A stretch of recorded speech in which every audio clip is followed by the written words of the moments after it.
So we're trying to learn about data fitting. That's the objective. So last week we had two data sets that we are working with. So what's data fitting all about? Data fitting is taking some experimental data and fitting it to an equation, a mathematical equation, a model, if you will. And last week we saw how if the data is in linear form, that we could plot a line that sort of models the behavior of the data and fit it to an equation. And general form, of course, y equals mx plus b.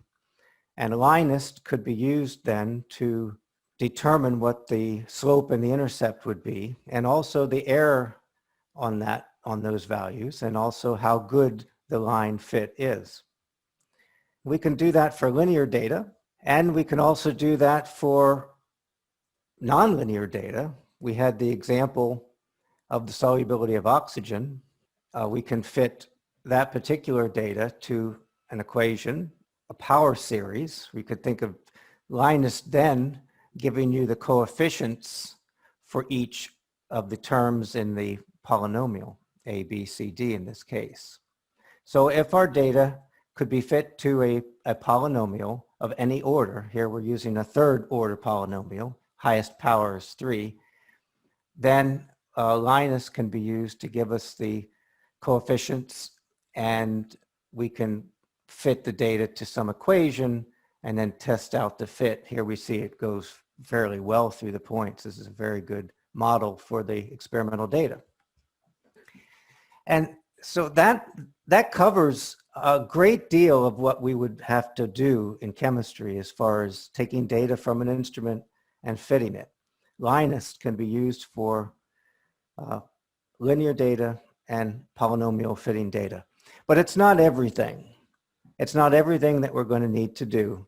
And so the second data fitting exercise shows you that, a different type of fitting. And it kind of covers everything else in some respects. Let me set up the problem. It's a chemical problem. So we're starting out with a nickel complex. This is in solution, and we're adding cyanide ion to it. And what happens is the cyanide begins to complex with the nickel, and eventually it'll replace the ligands that are there, and the final product is the nickel with 4 cyanides attached. This goes in 2 steps. The first step produces a colorful, actually it's not a colorful complex, it's a complex that absorbs in the ultraviolet, so we wouldn't be able to see it, it's not a color, but ultraviolet region. I'm using purple here to show that. And that persists for a little bit, but then eventually through the second step, if you keep adding the cyanide, that purple compound disappears. And so the final product is all you get. These 2 steps are 2 separate reactions, and they have different rates. The first rate is, we can say, rate constant, we'll just call that K1, rate constant for the first step, K2, rate constant for the second step. They're not going at the same rate. Eventually, the second step catches up, right? And you don't have any of the first step's material in there. What's the data look like for that? If we were to watch the absorbance of this nickel complex, the purple species in the equation, if you were to monitor that over time, as you add the cyanide, right? Initially, we'll see an absorbance, and it'll max out, and then it'll begin to decay. The beginning part is steep compared to the decay part. That's because K1 is winning in the beginning, but K2 takes over in the end. So this wouldn't be data. We'd like to model this data. We need an equation that would map this data, right? And it's not something Linus can do because it's not a simple linear fit. It's not a polynomial fit. rises and then it depletes. And so the mathematical technique that we use to model something that rises and then depletes is an exponential function, e to the whatever, right? An exponential function. And since we have a rise and a fall, we use two different exponential functions and add them together in order to fit this data. It's a general technique. Here's the equation that we're going to seek to use in this instance. And here, as I mentioned, are the two different exponential functions. They each have their own exponent. The first one is minus k1t. T is time, k1 is the rate constant for the first reaction. The second one is minus k2t. T is time, k2, rate constant for the second reaction. We have a prefactor in front as well, proportionality constant that's given by this set of constants. That just gives us the flexibility of moving the functions around until they go through the points. So in this problem, we have a general equation that we're going to use to fit the data. The F, the K1, and the K2, these are constants that the fitting process is going to determine. Excel is going to compute these for us. You're going to be able to start from this point, the Excel file that I've provided there on Canvas alongside the handout, right? This gives you the data that came from the spectrometer. That's what's in yellow here. It also repeats that equation that I was just showing you, the model that we're using. That's in the purple box. And then we have in this orange area, this is where the constants of that equation are going to be determined. In the blue area, we have what would be the absorbance coming from the formula, right? The model itself. We're going to have to use the constants and enter a formula into this cell and copy it down. Next to that, we'll enter a formula, which is the difference between the measured and the absorbance, and that value squared. And then we can copy that down. And then in the purple cell, we're going to add up all of the squared differences. We'll just sum everything that is in this column. So that when we set this up, this pink box, if it were 0, then that means we have a perfect fit to the data, because all of the calculated minus observed would be 0, and you add them up and they're 0.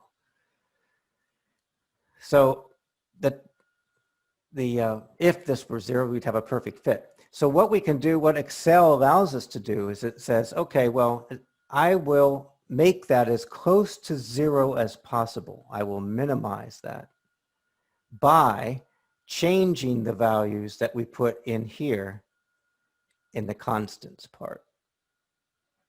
Excel lets us solve equations in this way. In other words, we'll have to make a guess first at what these constants are. We can put in any values that we want here, and then ask Solver to change those values, making this cell, the target cell, as close to 0 as possible. We did this, some of the differences squared, because if you didn't square it, some of these might be minus or negative, and some of them might be positive. In other words, the calculated value may sometimes be above or below the actual value. And if we have positive and negatives together and add them up, it might accidentally give us 0, right? We don't want that. So the technique that's used is we square the differences, add those up, and minimize the squared differences using solver. This is a complicated formula. You're going to have an exponential function, and you'll have to have a series of parentheses in the right spots. So all of the work of this exercise is really getting that formula right. I have in the handout what this value should be, so you can check your work there, but I'll just point out that to enter the exponent, the e to the whatever in Excel, is a function that is exp, and then in parentheses, you put the thing that you want to raise e to. And so in this case, it would be, minus, and then some cell reference, right? And then times some other cell reference, close paren. So the way in which, you can't just use the e, that's my point. In Excel, if you want to use the exponential function, you don't type e, you type exp, and then in parentheses afterward, put the thing that you're raising e to the power of. So that's the first tip in entering that formula. The second tip is just a reminder from the last activity that we had. Some of these things in the formula refer to cells that when you copy down, you want them to change. For instance, the t, the time. The time is here in this column, and as you copy down, you want that to update.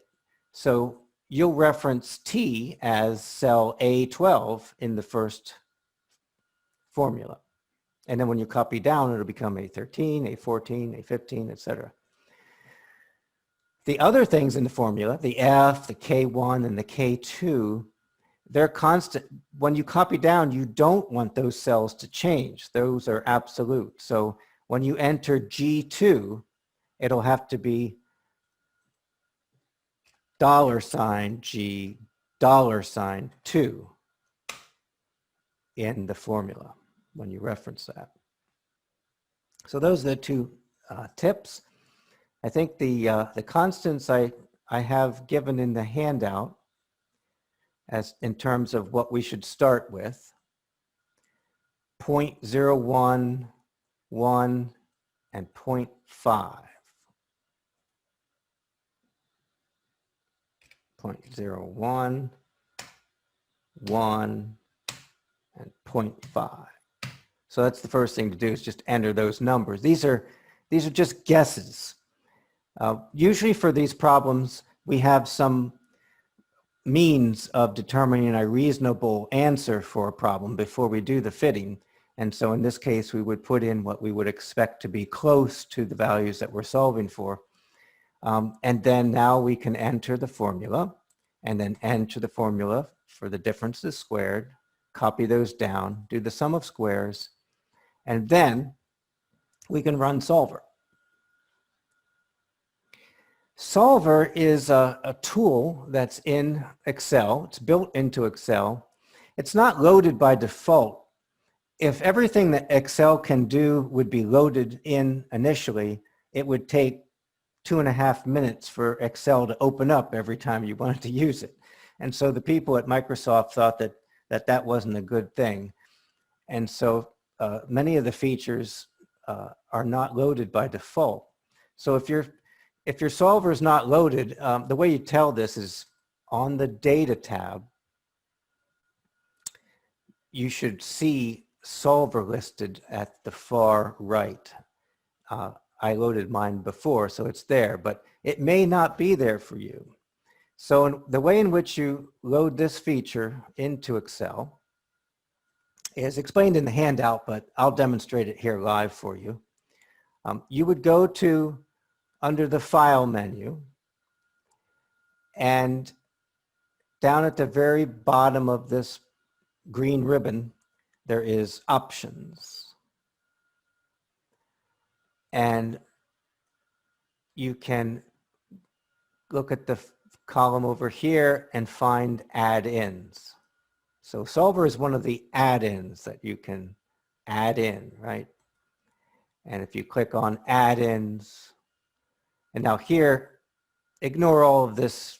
This is just showing you the things that can be added in. If you go to the bottom of this dialog box, there's a button that says go, right? Go.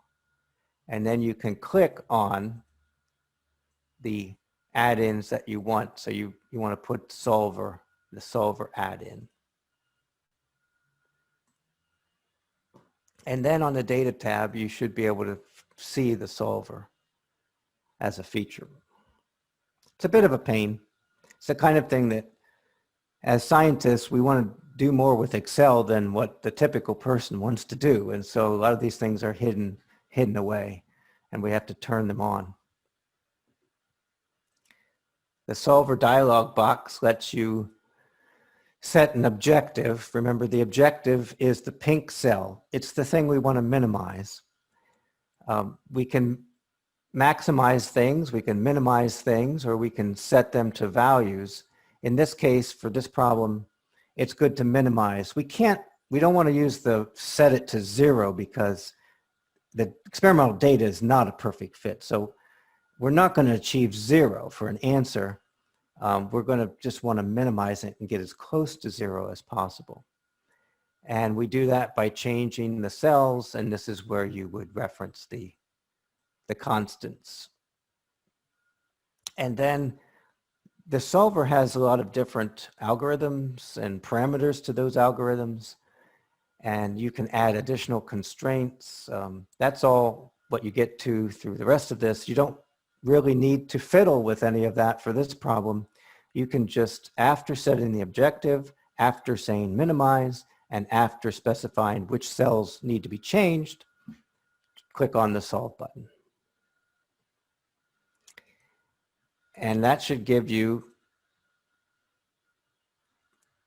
the final results. In the handout, I show you 2 checkpoints during this exercise. One is what it should look like when you enter the formulas, copy down, and do the sum of squares using the guess values for the constants. And then the other checkpoint is after you run solver, this is what it should look like. Then the last thing to do is to make a graph. We plot absorbance from the spectrometer and absorbance calculated, and it should look like the graph that's at the beginning of the handout here. Okay, that's my overview. We're going to learn about data fitting using solver. Solver is a very general way that you can fit any equation, right? Linus, you need either a polynomial model or a linear model, but solver can do any arbitrary shaped data. In this case, we have data from a kinetics experiment, and we're going to be able to find all of the constants of the kinetics by fitting the data to a function.